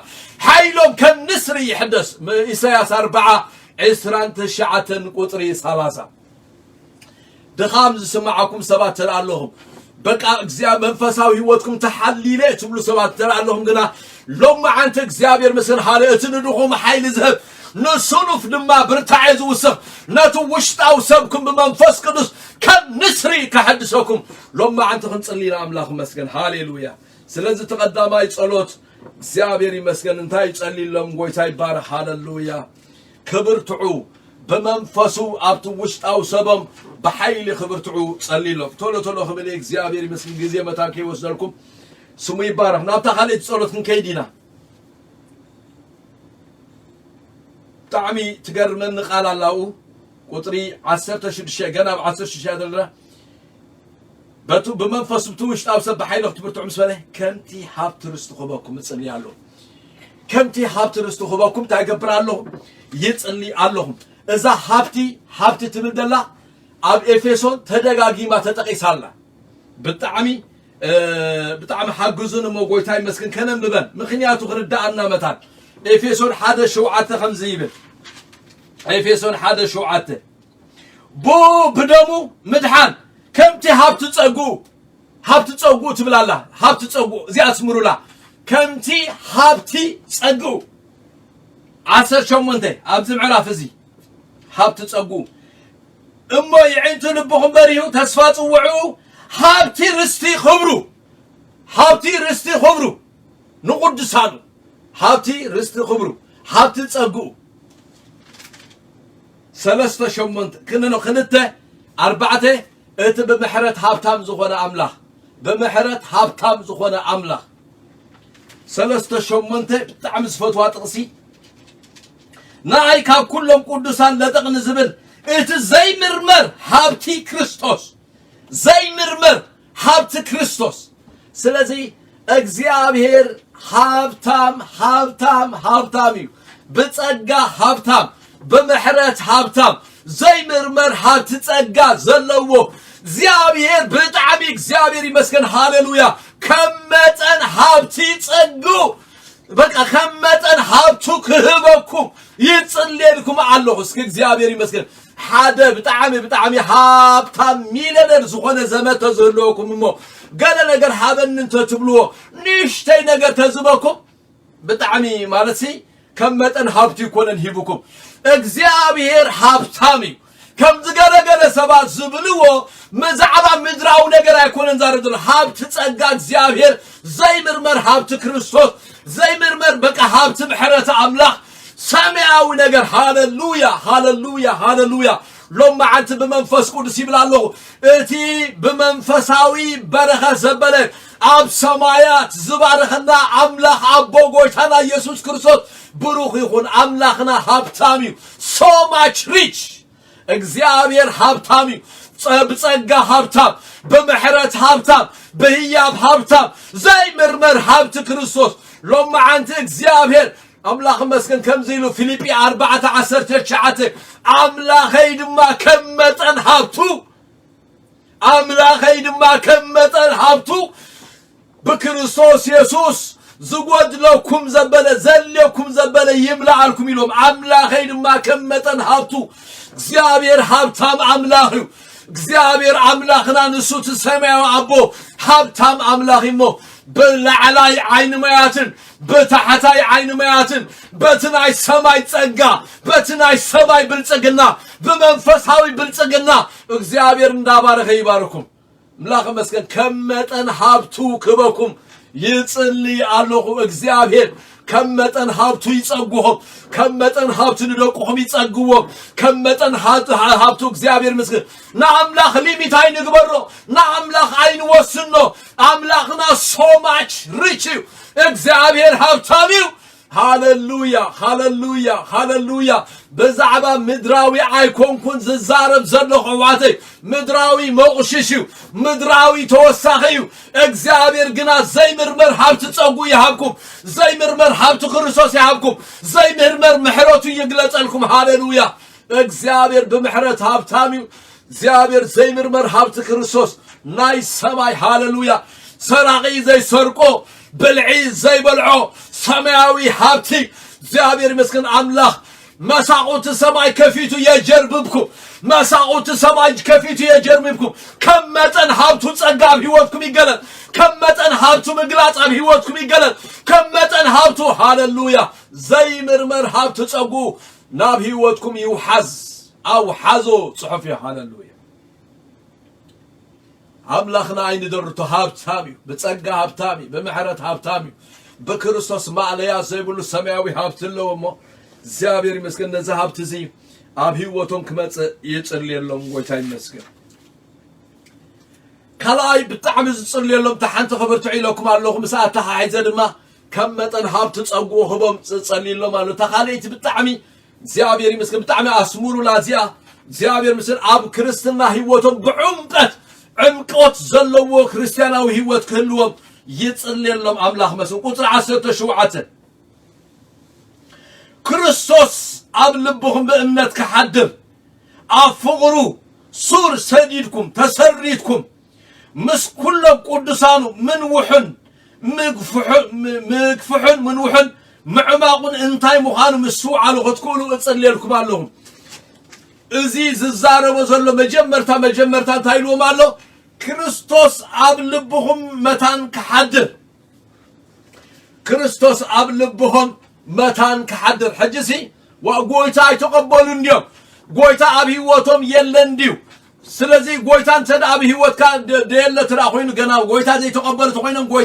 قويتا سأبك أمشالو لبقهم كفوتو من قويتا تقبلوهم نملو أبزقنكم يكون انزم دلو زوم سبا إفيسون معرف حادا قطر 10 سنة ترارينا أمنتيو بوك على الحاكم يسمعهم بود ما مسعامنكم بتصفى منفس قدس تحاتمكم إلو مالو إفيسون حدا 10 سلسته آمنتيو قويتا أبهي وطم علو ما حتى منفس قدس أبهي وطم علو نقرقن بأنتايلوم سو قويتا يبارك بتعني بأمنت ክርስቶስ አብ ልብኩም በእምነት መታን ከሐድር ኢልዎም ዘሎ ጎይታን ህይወትኩም ኩቆጻጽሮ ጎይታን ልብኩም ኩቆጻጽሮ ሙሉ በሙሉ እግዚአብሔር ምስን ዙፋን ልብኩም ጎይታ በይኑ ከገዘኦ እግዚአብሔር መስገን ሃሌሉያ እዚ እጽልየልኩም ኣለኹ ሃሌሉያ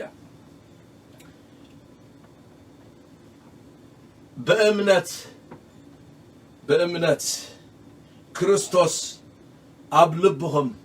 በእምነት መታን ከሐድር እዛ አብ ልብኩም ትብደለ ልቢ ማለት ያማለትዩ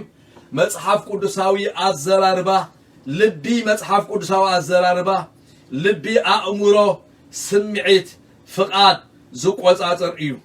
ንልብኩም በአምላክ እተገዝእኹም ሐሳባትኩም ፍቃድኩም ድሌትኩም تمنيتكم بأملاخ زتجزأ خون هاليلويا ما حدر أملاخ خون قويتان كلن تناهم كوكوتاترو نلبهم كوكوتاترو نسمعيتكم كوكوتاترو نفقاتكم كوكوتاترو قويتا بقى زابير مثل كرايس سنتر لايف كلوكم زابير مثل كريستوس زما أكله هيوت كلوكم قويتا يبارك هاليلويا زابير مثل قويتا نخلن تنانا يجزايو بأمنت نلبهم زابير كريستوس بأمنة عبد لبهم كحدر مالت قويتا يبارك هاللويا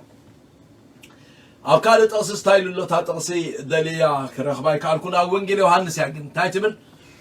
دفكرن تلو تزازاتي يحلو مسبله لا تتزازاتي زحلو دما أون متص محدرنا دما نقبر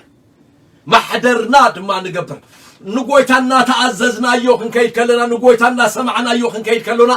زابير مسنا أبون مت محدرنا دما أبون نقبر مال قويتا دما نهوتنا ملو بملو يجوز أمالك أملاخ مسن كم تأبولي كلال نتما حدر إجزابير نتما حدر أملاخ إجزابير بناي كبر دمنا زمالو زنبره بأم كريستوس دما بأمنة نهوتكم كجوزو زابير مثلا بقى سجانا بيت مقدس أملاخ سلازقنا مولو بمولو إز بيت مقدس زي بقويتا زتجزء سمعتنا لبنا حساباتنا فقعدنا كله نقويتا زتجزء كخون يتصلي لهم سلازي كنصلي حلنا قويتان هوتي ورسو قويتان هوتي نسخا جزايو قويتان هوتي ملكون نابلنا كنصلي قويتا إيدلينا إيو دعابتا يلو مالو قويتا بأمنة كريستوس بأمنة أبلبهم كحدر مسبله أفقروا ريوازي أسمروا لا تفقروا تبل أفقروا سور سديدكم تسريدكم دبلا قالت الله أفقروا سور سديدكم تسريدكم الله مثلا مسكولهم قدسان مقفحوا منوحوا معماقوا انتاي مخانو مستوعالو خدكولو نابل يزار بطعم ازي دس زبري أفقر خرستوس سيب لنا أملاخ مسكن سور سديدكم سلازا أسمر لازيا أفقر خرستوس سور كسادو يتصلي لكم الله كتسروتو يتصلي لكم الله مقفحون منوحون معماقون انتاي مخانو خدفولتو يتصلي لكم الله قويتا يبارك هاللويا زيابيري مسكن كريستيان زيك زيابيري مسكن منفساوي spiritual maturity منفساوي عبيت منفساوي زيابير مسكن بسلة زيابيري بارا كريستيان كاب كريستيان زفلاني يلو بزيو أفقر قويتا سور زسدده أفقر قويتا زتسرت كريستيان أفقر قويتا سور زي سدده أفقر قويتا زي تسرت كريستيان فل اليوم أزيو لوبيك زيابيري مسكن آمنتي داقم زتولدنا آمنتهم كون نخلينا أفقر قويتا سور زسدده من وحون معماقون كسيابيري مسكن هاللويا كسيابيري يعميقو زعاتو وخريستيان يعميقو زعاتو أفقر قويتا يزارب دلوخو هاللويا أفقر قويتا يعميقو زعاتو وسب زمت أنا متهمت عين غنغنيو سور زسدده عينك ألنيو سور زسدده أي بقليل أي ودق نفاس تنفسه وحيز توحزه زمت فتنا انتمته زمت فتنا انتمته موت انتمته سيف انتمته مكر انتمته أفقر خرصو سور زسددسم أفقر خرصو سور زسددسم بمن تعمر زيابيري مسكن نق عيبلني موجوي تايبارك لو ما عنتي باولوس يبلنا له أفقر سور سديدكم تسريتكم من وحون معماقون زيابير مسكن هاللويا صفحاتون انتاي مهانو كتفلتوا كتستوعدوا نصلي لكم الله يلوم قويتا يبارك هاللويا من البات نقال عملاخ سقيلنا بفيدل سلز فلتنا يو زفلتنا زمسلنا سبات انتدعلنا تقاقينا علونا فقر زيابير عميقو نايك زيابير فقري عميقو زيابير مسكن قدم بقى ساندي سكول خمزيركا بقى زيابير مسكن نا يسوس فقري زقرميو بقى زيابير سفي حي صفحون عميق عينو بقى يركبون بقى زيابير سقومتو هاي صفحنا بلنا نزمرينا نا يسوس فقر زقرميو عميزين زخونا فقري زقرم فقر عملاخ هاللويا ناز فقر زي عبز فقر زي زيابير مسكن سور كسدو فقر قويتا سور زسدد خريستيان أفقر قويتا سور زسدد عقل قالي زيابير مسكن بمنم نقر نقدق عيبني بزمات فتنا بزمات زخونا عينة فتنا سور سدد زسدد بقليلو نقدق عيبني سطر حيكونا سور زسدد لملام يلو سور زسدد سلملام اللمعي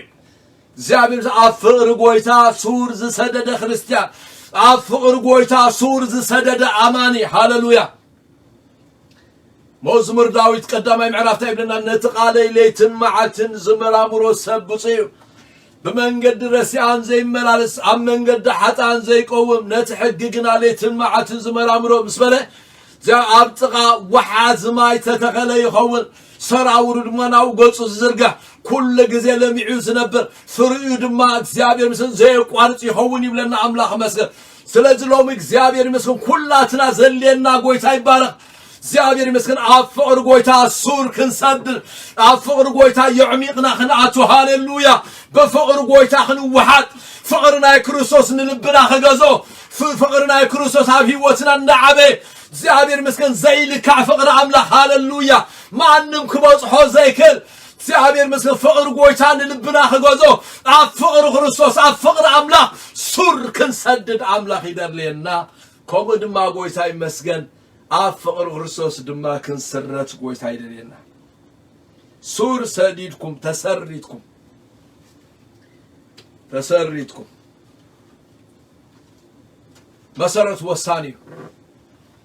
መሰረት ወሳኒ ቃለይ ሰሚዑ ዝገብሮ ንመን ከም ዝመስል ከነግረኩም ምስበለ يعميق زخعته ድቤቱ ድማ ኣብ ኮውሒ ዝሰርሐ ሰብ ንፋስ ነፈሰ ወሕጅውን ወሐዘ ኣብ ኮውሒ ተሰሪታሞ አይወደቀትን ይብለና ስለዚ ወል ግራውንድ ዝሆነ አማኒ ወል ግራውንድ ዝሆነ ናይ አምላክ ሰብ ሎሚ ዘለና አዮ ዘመን ናይ መወዳእታ ዘመን ይሕዋተ ሰባት ብዝተፈላለየ መንገዲ ካብቲ ሓቀኛ ህይወት ወፂም ኣብ ብዙሕ ሃለውሎ ዝኣትውሉ ዘለውዎን ብጣዕሚ ስፒሪቹዋሊ በቃ መንፈሳውነት ቫልዩ ታሕት ዝወደቀሉ ዘመን እግዚአብሔር ምስል ናይ አምላክ ሰባት ኣዝዩ ውሑዳት ኣብ ዘመን እዚ ሎሚ ጎይታ ይባረክ እቶም ናይ ሓቂ ኣብ ፍቅር ጎይታ ሱር ሰሪዶ ተሰሪቶ ንጎይታ ጥራሕ ዝነብሩ ንጎይታ ጥራሕ ዘገልግሉ ጎይታ አምላክ መስገን ሃሌሉያ ንጎይታ በደንብ ዝፈልጥዎ እግዚአብሔር ምስል መሰረቶም ድማ ጽቡቅ ዝኾነ ሰባት ተዘይኮይኑ ዘለናዮ ዘመን አሸጋሪ ሞ ሎሚ በጣዕሚ ኣብ ፍቅር ጎይታ ሱር ክንሰድድ ኣብ ፍቅር ጎይታ ክንስረት ጎይታ ይደልና ሽዑ ጥራሒና ከም ጳውሎስ ካብታ ፍቅር ክርስቶስ መን ክፈልየኒ ይኽእል ሞት ዶ ሰይፍ ዶ ጸበባ ዶ መከራ ዶ ዝመጽእ ዶ ወይ ዘሎ ናይ ሰማይ ሓይልታት ይኹን ናይ ምድሪ ሓይልታት ካብታ ኣብ ክርስቶስ ኢየሱስ ዘላትና ፍቅሪ ክፈልየና ከም ዘይክል በቲ ዘፍቅረና ኣጸቢቕና ንስዕሪና ዝበለ ካብ ፍቅሪ ክርስቶስ ዝፈልየኒ የለን እዩ አሜን ምክንያቱ ዋይ ኣብ ፍቅሪ ክርስቶስ ሱር ስለዝሰደደ ኣብ ፍቅሪ ክርስቶስ ስለዝተሰረተ يعميق من وحن مقفحون انتاي مخارو ስለዘስተውዓለ ስለዚ ጳውሎስ ይጽልያሉ ሎሚ ከምዚ ኢልኩም ጸልዩ ጎይታ يعميق አፍቅርኻ ካቱ ጎይታ አፍቂሩና ፍቅሩ ክንርዶ አፍቅር ጎይታ ክንአቱ በፍቅር ጎይታ ክንወሓጥ በፍቅር ጎይታ ክንማረኽ እግዚአብሔር ምስል አፍቅሩ በቃ አፍ ጎይታ አብናይ ጎይታ ፍቅሪ ሱር ዝሰደደ ሰብ ብጣዕሚ ፍሉይ ሰብ አምላክ መስገን ሃሌሉያ ስለዚህ አነ ከምዚ ይብለኩም አለኹ ለማዓንቲ ኣብ ፍቅር ክርስቶስ ተዋሓጡ ኣብ ፍቅር ክርስቶስ ተዋሓጡ ኣብ ፍቅር ክርስቶስ ሱር ስደዱ ኣብ ፍቅር ክርስቶስ ተሰረቱ ይብላለኹ ሃሌሉያ እዚ ነገር እዚ ኣብ ህይወትና ኣዝዩ ኣገዳሲ ነገር እዩ ጎይታ ይባረክ ታሳልሰይቲ ድጽልየሎም ድማ ብጣዕሚ ተገርመን ነገር ያዚኣውን ዳርጋ ምዛኽንብላ ጽሓና ተማሃሳሊት ያ من وحن معماقن قمتون انتاي مخان مستوعالو ክትክእሉ እሞነታ ንፍልጠት ሓለፍ ትብል ፍቅር ክርስቶስ ክትፈልጥዋ እንዳበለ ነታ ንፍልጠት ሓለፍ ትብል ፍቅር ክርስቶስ ክትፈልጥዋ ክሳዕ ኩሉ መልአት አምላክ ትመሉ ሳቅ መልአት አምላክ ትጽርሐልና እግዚአብሔር ይመስገን ዳቀረብከ እግዚአብሔር ይመስገን ስለዚ ነታ ንፍልጠት ሓለፍ ትብል ፍልጠት ብጣዕሚ ጽቡቅ ቃል አምላክ መፍላት ጽቡቅ ብዛዕባ አምላክ መፍላት ጽቡቅ ጌጋ ይኮነ ነገር ግን ፍልጠት ሓለፍ እትብል ካብ ፍልጠት ሓለፍ እትብል ፍቅሪ ክርስቶስ ክትፈልጥዋ እግዚአብሔር ይመስገን ሃሌሉያ እንተና ነዝቃል እዚ ፈልጤ እንተዝብለኩም ምሻሎ ነዝቃል እዚ ፈልጤ ተዝብለኩም ነገር ግን ፍቅሪ ክርስቶስ ዘይርዳዓኒ ሰብ ፍቅሪ ክርስቶስ እንታይ ምዃኑ ኣብ ህይወቱ ዘይነብረሉ ሰብ ተኮይነ ትርጉም የብሉ ስለዚ እግዚአብሔር ይመስገን እቲ ዝዓበየ ነገር መጽሐፍ ቅዱስ ታይ ዝብለና ፍልጠት ይነፍሕ ፍቅሪ ግና ይሃንጽ ይዝብለና ስለዚ እግዚአብሔር ይመስገን ምናልባት ነታን ፍልጠት ሓለፍ እትብል ካብ ፍልጠት ሓለፍ እትብል ንፍልጠት ትበልጻ ፍቅሪ ክርስቶስ ክትፈልጥዋ እጽልየልኩም ኣለኹ ጎይታ ይመስገን እግዚአብሔር ይባረክ እዚ ነገር ዛብ ህይወትና ምናልባት መንፈሳው ፍልጠት ክልወና ይኽእል መንፈሳው ምርዳ ክልወና ይኽእል ነገር ግን እታ ሰማያዊት አጋፔ ዝኾነት ናይ ክርስቶስ ፍቅሪ ዘይትልወጥ ፍቅሪ አድልዎ ዘይብላ ፍቅሪ ዓሌት ዘይትብል ፍቅሪ ናይ ክርስቶስ ፍቅሪ ሰማያዊት ፍቅሪ ሃሌሉያ ነዛ ፍቅር እዚያ ክትፈልጥዋ በዛ ፍቅር እዚያ ክትምሉ ነዛ ፍቅር እዚያ ክትርድዋ እግዚአብሔር ይባረክ ሃሌሉያ ዛ ፍቅር እዚያ ዝተረድኦ ተሰብ ብዘይ አድልዎ ንኹሉ ሰብ ይዘፍቅር ወይታ ይባረክ ንዝፈትዎ ጽቦ ነገር ንዝገብርሉ ገለ መለደ ኮነሲ ፍቅሩ ክርስቶስ ዝተረድኦ ሰብ በፍቅሩ ክርስቶስ ዝተመልአሰ በፍቅሩ ክርስቶስ ዝፈሰሰሰ በፍቅሩ ክርስቶስ እግዚአብሔር ምስለ ፍቅሩ ክርስቶስ አብ ህይወቱ ጥዒሙሲ እግዚአብሔር ምስለ ፍቅሩ ክርስቶስ አብ ህይወቱ ኦቨርዌልምድ ዝኾነ ሰብ ፍቅሩ ክርስቶስ መሊኡ ዝፈሰሰ ሰብ አምላኽ መስገን ናይ ፍቅሪ ወደ መዝሙር ዝኸውን ናይ ፍቅሪ አገልጋሊ ዝኸውን ጎይታ ይባረክ ሎማ አንተ እግዚአብሔር ይባረክ ሎማ አንተ እዚ እታ ንፍልጠት ሓለፍ እትብል ንኹሎም ቅዱሳን ብዘይ አድልዎ ብዘይ ዝሬት ብዘይ ግብዝና እተ ፍቅር ሰማያዊት ፍቅሪ እግዚአብሔር ምስል ኣብ ውሽጥኹም ትተሓተም እዚያ ነገር እዚያ ክንርዳ እግዚአብሔር ፀጉ ይሃበና ኣብ መወዳእታ ክሳዕ ኩሉ ምልአት አምላኽ ክትመልኡ ጽልየልኩም አለሁ በጣም ዘገርም ነዛ ፍቅር ትፈልጥዋ ክሳዕ ኩሉ ምልአት አምላኽ ምእንቲ ክትመልኡ እጽልያለሁ ስለዚ ብጣዕሚ እዚ ጸሎት ዝና ኣይከቢድ እዩ ክሳዕ ምልአት አምላኽ መለክዕ የብሉን እግዚአብሔር ስም ምልአቱ ወሰን አልቦይ ካብ ውቅያኖስ ዝለዓለ እግዚአብሔር ስለዚ ክሳዕ ምልአት አምላኽ ክትመልኡ እግዚአብሔር ክሳዕ ምልአት አምላኽ ክትመልኡ ይጽልየልኩም አለሁ በጣም ናይ ጳውሎስ ጸሎት በጣም ይዝገርመን ጎይታ ይባረክ ሃሌሉያ መጽሐፍ ቅዱስ ሓደ ጊዜ ንሕና በጣም መለክዕና በጣም ንእሽተዩ ናይ ጳውሎስ መለክዕ ግን በጣም አዝዩ ዘገርም እንታይ መሰሉ ካብ ሕብረት እምነት ናብ ፍልጠት ወደ አምላኽ ናብ እኹል ሰብኣይ ምስበለ ናብ ምልአት ክርስቶስ ናብ ምልአት አምላኽ ክትመልኡ እናበለ ይዛረብ ኣብ ኤፌሶን 4 ምዕራፍ ኣብ ኤፌሶን 4 ምዕራፍ በጣም ዘገርመን ቃል አለው ሃሌሉያ ካብ ሕብረት እምነት ናብ ፍልጠት ወደ አምላኽ ናብ እኹል ሰብኣይ ናብ ልክዕ ምልአት ክርስቶስ ናብ ልክዕ ምልአት ክርስቶስ ስለዚ ናይ መወዳእታ መለክዒና ምልአት ክርስቶስ ወይ ከዓ ምልአት አምላኽ ተስለዚ ኣብዚ ናይ ኤፌሶን ካታይ ዝብሎ ዘሎ ጽልየሎም ኮሎስ እንታይ ብሎም ክሳዕ ኩሉ ምልአት አምላኽ ምእንቲ ክትምልኡ እጽልየልኩም አለሁ ስለዚ እግዚአብሔር ይመስገን አነ ዓብየ ወዲኤ 32 ዓመት ምስ ጎይታ ተመላሊሰ ንቃል አምላኽ ይፈልጠ ጸጋ አምላኽ ጥዒመዮ በቃ አነ እትኹቦጽሖ ዘለኒ መንፈሳዊ ደረጃ በጽሐ ዝብል ሰብ የልቦን ምክንያቱ እግዚአብሔር ስለትናይ እግዚአብሔር ናይ መጨረሻ መንፈሳዊ መለክዒ ምልአት አምላኽ ሃሌሉያ ምልአት አምላኽ ሃሌሉያ ከሳዕ ምልአት አምላኽ ክትመልኡ ጽልየልኩም ስለዚ ኣብ ምልአት አምላኽ በጽሐ ዝብል ሰብ የብልና ኩላትና ሙሳ ከልየና ኩላትና ምዕባይ ከልየና ኩላትና ምስጋር ከልየና ስለዚ ኩላትና እግዚአብሔር ይመስገን ናብቲ እግዚአብሔር ዝደልዮ ዓሚቕ ዝኾነ መንፈሳዊ ነገር ክንሳገር አምላኽ እዚ ይጽልየሎም ይመሎሚ እግዚአብሔር ምስከን ንህይወትና እዚ ክንጽልይ ንማሕበር አምላኽ እዚ ክንጽልይ አምላኽ ይደሊ መዛዘም እዚኣ ረኣይዋ እዚ ክኸውን ድማ ከምዚ ኢሉ ጎይታ ይመስገን ሃሌሉያ ግናኸ ከምቲ ኣባና ዝገብር ሓይሊ ካብቲ ንሕና እንልምኖን እንሓስቦን ዘበለ እምብዛ የዕዚዙ ክገብር ዝከኣሎ አምላኽ ሃሌሉያ ከምቲ ኣባና ዝገብር ነዚ ነገር እዚ ኣባና ዝገብር እዚ ኣባና ኣይኮነን ኣብ ፍቅሩ ስር ክንሰድድ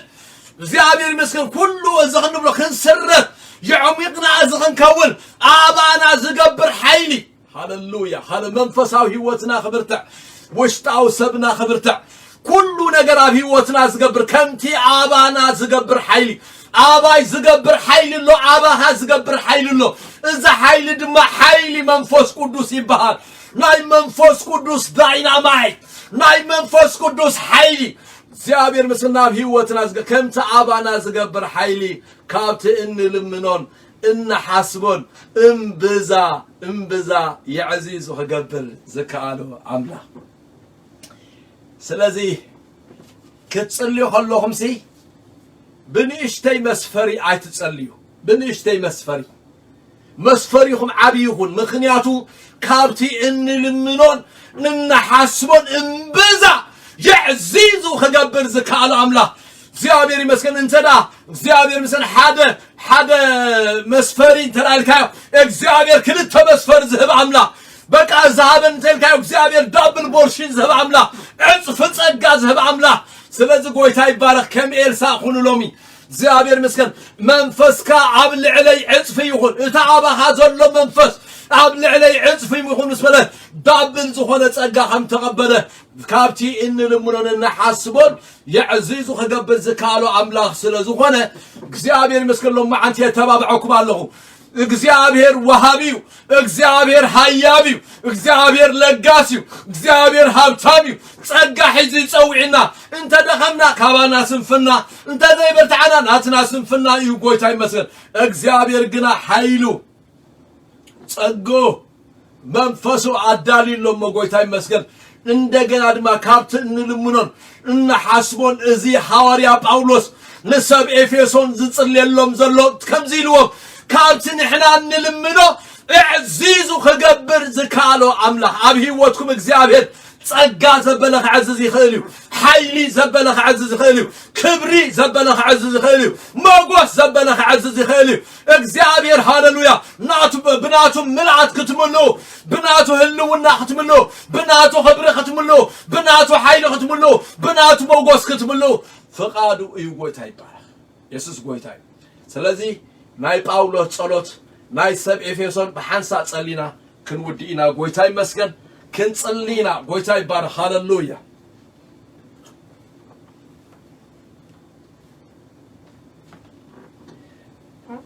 كلاتنا ጸሎት ጳውሎስ ንጸልይ هاللويا بروح سماوي እግዚአብሔር አቦና ሎማ አንተ ድማ አብቅድሚ ካሉና እግዚአብሔር ሰማያዊ አምላክ መንፈስ ጥበብን ምግላጽን ክትበና መንፈስ ጥበብን ምግላጽን ክትበና መንፈሳዊ እንትና ክበርህ ሀብት ርስትና ቅዱሳን ካጸቢቅና ክንፈልጦ እግዚአብሔር አምላክ አቦ ስጋዊ እንትና ቅርፊት ዘበለ ናይ ሰማይ ነገር ከይንሐስብ ናይ ሰማይ ነገር ከይንሪ ንመንፈሳዊ እንትና ዘዕውር ዘበለ ቅርፊት ኩሉ ካብ ህይወትና ዝለቀቀው እንጽልያለና እግዚአብሔር አምላክና ሎማ አንተ ድማ እንጽልያለና እግዚአብሔር አቦ በጎይታ ኢየሱስ ክርስቶስ ሽም እንጽልያለና በመንፈስ ካብ እግዚአብሔር አቦ ኣብ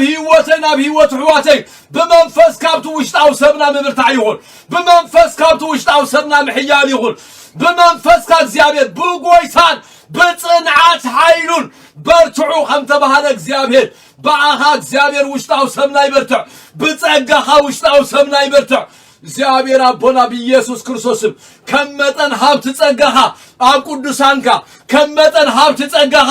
ኣብ ቅዱሳንካ እትዘይ ምርመር ሀብት ክርስቶስ ኣብ ቅዱሳንካ እትዘይ ምርመር ሀብት አምላክ ኣብ ቅዱሳንካ አንተ በምሕረት ሀብታም ዝኾነ ምሕረት ካብ ህይወትና ይዕዘዝ ጸጋኻ ኣብ ህይወትና ይዕዘዝ እትዘይ ምርመር ሀብት ክርስቶስ ኣብ ህይወትና ይዕዘዝ እግዚአብሔር አምላክ ኣብ ፍቅርኻ ሱር ክንሰድድ ኣብ ፍቅርኻ ክንስረት أفقرها يعمقنا خناتو እግዚአብሔር كتردعنا نصللنا እግዚአብሔር አምላክና ንልምኖ ዘበለ እግዚአብሔር አምላክ አብቅድሚ ኻን ቀርቦ ዘበለ ካብስ እንልምኖን እንሐስቦን እምብዛ يعزيز كاتقبر تخل አምላክ ኣብ ህይወተይ ዝነገር ዝትገብር ኣብ ደቀይ ዝነገር ዝትገብር ኣብ ቤተሰበይ ዝነገር ዝትገብር ኣብ ልዕሊ ማሕበር አምላክ ዝነገር ዝትገብር ብጎይታ በኢየሱስ ክርስቶስ ጸጋ ዘበለ ልዕሊ ማሕበር ካይዕዘዝ بقويتا بيسوس كريستوس شم نصللنا آمين